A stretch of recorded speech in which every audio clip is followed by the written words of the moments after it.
Hello guys, UK Tech and Travels में आपका स्वागत है। मैं हूं सुनील कुमार। तो आज मैं दरअसल आया हुआ हूं हीथ्रो एयरपोर्ट। यहां पे मेरा एक फ्रेंड आया हुआ है, तो आज उससे हम पूछेंगे कि किस तरह के उसके साथ क्वेश्चनिंग हुई, क्या उसका एक्सपीरियंस रहा और क्या उसको कोई प्रॉब्लम फेस हुई यहाँ आने में। दरअसल वो एक स्टडी वीज़े पे यहाँ पे आया है और हीथ्रो पे भी अगर कुछ और इन्फॉर्मेशन हुई वो भी मैं आपसे शेयर करूँगा। किस तरह से कार पार्क करें, पे करें, वो सभी इन्फॉर्मेशन आज इस वीडियो में आपसे डिस्कस करने वाला हूँ।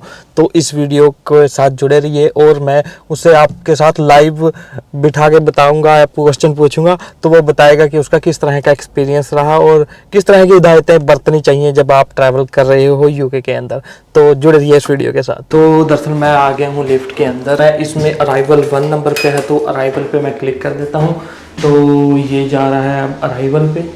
तो अराइवल पे मेरा फ्रेंड जो है वो मेरी वेट कर रहा है, तो मिलते हैं उससे और पूछते हैं अंदर की बातें।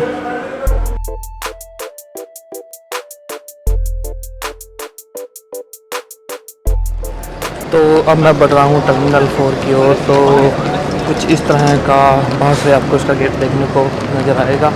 तो अंदर जाके देखते हैं टर्मिनल 4 से। सम टाइम जो फ़्लाइट आती है टर्मिनल 2 पे आती हैं, टर्मिनल 3 पे आती हैं, वो डिफरेंट है। तो आपको अगर आप कार लेके आते हो, तो अगर आप पार्क करते हो टर्मिनल 2 पे तो आपको मुश्किल आने वाली है।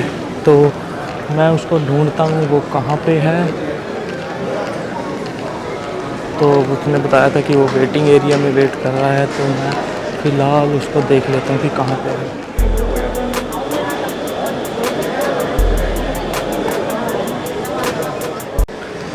तो ये रहा मेरा तो नहीं है।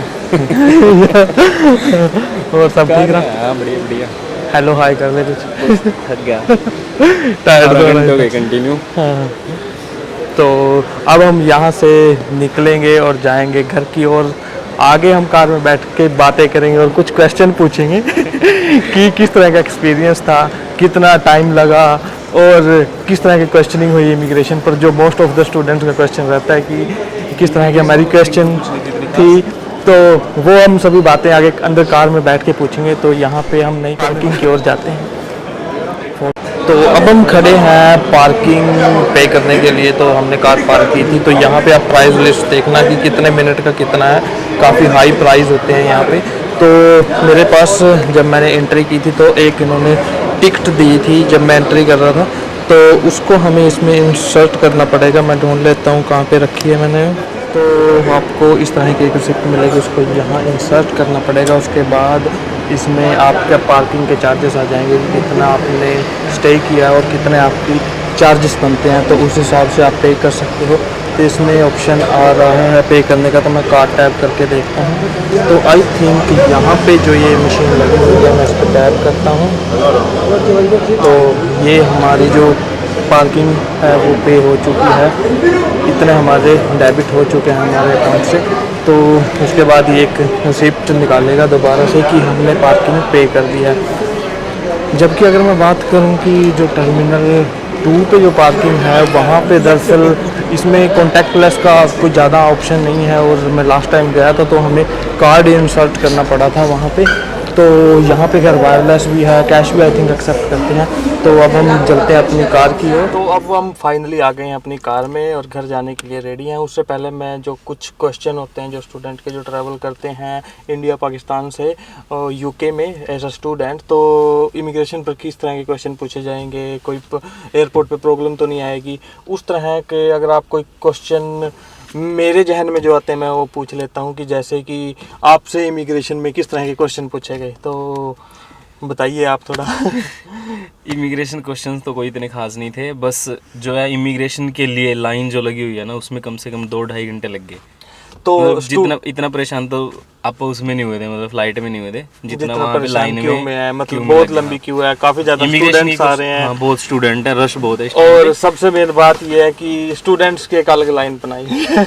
हाँ, अलग बनाई फिर भी इतना ज्यादा रश है कि बहुत ज़्यादा स्टूडेंट है, 2-2.5 घंटे आपको आराम से लग जाती हैं। जो फ्लाइट जिसमें आए हैं ये तो वो मान एयरवेज थी, उसमें स्टे भी था। हालांकि उनकी इतनी प्रॉब्लम नहीं आई, लेकिन यहाँ पे जब खड़े होने में प्रॉब्लम आती है वो मेन है। और सबसे बड़ी बात यह है कि इनकी फ़्लाइट आई थी 7:16 पे, मैंने जो ऑफिशियली चेक किया था गूगल पे, वो आ गई थी। उसके बाद अब टाइमिंग क्या हो गई है, 10:35 अब 10:38 के करीब टाइम हो गया। अब हिसाब लगा लो कि अब हम फ्री हुए हैं, हम जा रहे हैं घर की ओर, तो इतना टाइम आपको लग जाता और है। इमिग्रेशन क्वेश्चनिंग में सिर्फ 2 मिनट लगे हैं। इमिग्रेशन क्वेश्चन में 2 2 मिनट क्वेश्चन, लगे। 2-3 क्वेश्चन पुट अप करे हैं बस। हाँ, तो University बता दो आप कि किस तरह के क्वेश्चन थे वो। कमेंसमेंट डेट कब है आपकी, मतलब कोर्स कब स्टार्ट हो रहा है ये पूछा है, कहाँ रह रहे हो, यूनिवर्सिटी कहाँ है, बस ये बेसिक से क्वेश्चन पूछे, बस या फिर 3 कहाँ पे क्वेश्चन। स्टे करोगे, बस आपको कौन लेने आएगा, कहाँ रहोगे। इस तरह के बेसिक क्वेश्चन पूछे जाते हैं। लेकिन कई स्टूडेंट अगर इनका भी जवाब नहीं दे पाते, उनको सुनने में कोई हाँ, प्रॉब्लम आ 2-3 लोगों जाती को है, लेके भी गए वहाँ तो इनके सामने भी 2-3 स्टूडेंट्स को वो अलग से लेके वो जैसे क्वेश्चन पूछ क्वेश्चन ही नहीं लेते हैं। समझ आ रहा किसी को क्या पूछ रहे हैं, या फिर डॉक्यूमेंटेशन में कहीं ना कहीं जैसे कमी स्टडी हो। पे कोई आता है, अगर उसको इंग्लिश का लेवल इतना भी ना है कि क्वेश्चन ना समझ पाए, तो फिर वो साइड में लेके जाके पूछ सकते हैं। हालांकि ज़्यादा डरने की कोई बात नहीं है, वो क्वेश्चन पूछ के आपको जाने देंगे, डोंट वरी। और कोई फ्लाइट में कोई दिक्कत आई हो, फ्लाइट की टिकट कितनी थी, अभी सितंबर इनटेक जो चल रहा है उसकी टिकट कितने की थी आपकी? फ्लाइट की टिकट्स तो सितंबर इनटेक में बहुत महंगी हो रही हैं, बट मेरी ओमान एयरवेज थी, उसमें 2 घंटे की स्टे थी मस्कट में, इस वजह से मेरे को पड़ गई थी वो 90,000 के आसपास।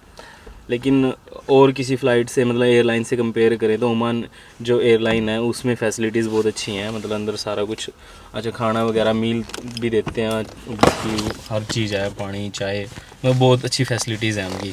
मतलब फ्लाइट के अंदर कोई आपसे कोई ज़्यादा प्रॉब्लम नहीं आएगी। नहीं, बट मैं आपको रिकमेंड यही करूंगा कि अगर आप फ्लाइट में ट्रैवल कर रहे हैं तो 2-3 मूवी अपने मोबाइल फ़ोन में ज़रूर रखें, ताकि आपके लिए आसानी नहीं, हो time मूवी pass वो एयर करना। इंडिया में नहीं होते, टीवी नहीं होते उनके तो। हाँ, उनके वो लेकिन LED वहाँ पैनल पे कोई सारा लगा कुछ नहीं था, हुआ। एलईडी लगी हुई थी हर सीट पे, ईयरफोन अलग से, नया ईयरफोन आपकी सीट पे रखा था पहले ही, Enjoy करो आप। एंजॉय करो, नज़ारे लो। चलो ठीक है। तो और बेसिक क्वेश्चन तो यही रहते हैं कि स्टूडेंट्स के इमिग्रेशन के क्वेश्चन वो इतने ज़्यादा पुटअप नहीं किए जाते। हालांकि अभी टाइम 10:30 बज रहे हैं, तो क्लियर करना है सबको तो मेरे ख्याल से तभी भी थोड़े क्वेश्चन कम हो जाते हैं। बंदे की शक्ल देख को भी थोड़ा पता लग जाता है कि कौन कैसा ये भी तब है। भी वो, और जो क्वेश्चन Confidence पूछ रहा level है, रखो मुंह पे बस। हाँ, अगर क्वेश्चन जो पूछ रहा है उसके नेचर पे भी डिपेंड करता है, उसका किस तरह का नेचर ये है। भी कई है। लोग ऐसे भी हैं जो मेरे ख्याल से, जैसे कि कोई क्वेश्चन पुट करने में मजा आ रहा है, उसको ठीक आंसर मिल रहा है, फिर और क्वेश्चन पूछ लेते हैं, इंटरेस्ट ले रहा है कोई, तो फिर ज़्यादा क्वेश्चन पूछ लेते हैं। इस तरह का भी हो सकता है आपके साथ। तो बाकी ओवरऑल ठीक था, अभी यहाँ पे आ चुके हैं। ठीक है, तो चलिए अब हम चलते हैं अपनी घर की ओर।